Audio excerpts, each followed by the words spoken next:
everyone, and welcome into GCTV. My name is Alyssa Lang here at Williams-Brice Stadium alongside Chris Clark.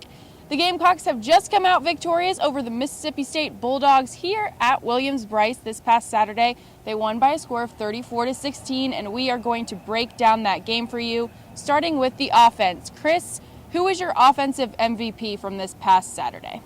I'm still going to go with Mike Davis. I think there's a couple guys other than him that would be worthy. Connor Shaw would be one. Shaq Rowland had 2 catches, both touchdowns in this game, including a big early one that tied it up for South Carolina, a big one-on-one play.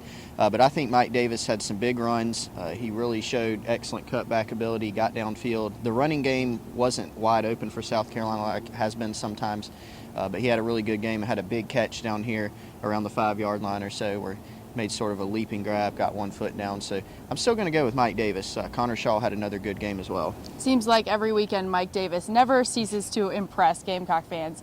Now, switching over to the defense, who was your defensive MVP? Again, several good individual performances, but you got to go with Victor Hampton.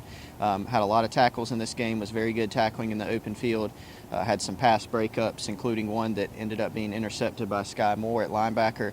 I think this is the type of performance that Gamecock fans expected from Victor coming into this season.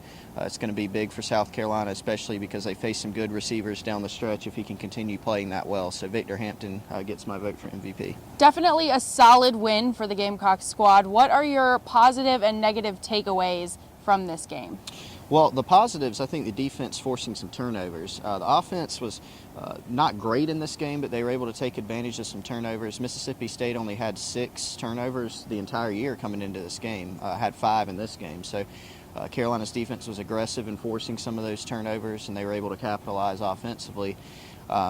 Defensively, I think there were still some issues and missed tackles, giving up yards, things like that. But offensively, no turnovers, and then you force 5. So those are all things that this defense can build on.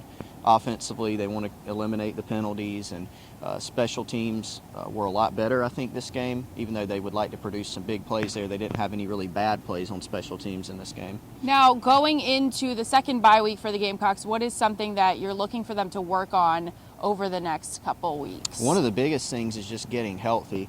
A lot of guys with some nagging injuries. Connor Shaw, of course, still obviously not 100% against Mississippi State, so he'll be able to heal up that knee going forward. Mike Davis had some bruised ribs. He should be fine for the Florida game, but just a lot of little minor bumps and bruises, scrapes. This team will be able to get healthy. And then just, refocusing and trying to gear up for a big matchup against Florida that could turn out to be a huge game in the SEC East. Just trying to get ready for those guys. All right, well, that will do it for this episode of GCTV. Be sure to check out GamecockCentral.com for all your Gamecock athletic needs, and we will see you next time.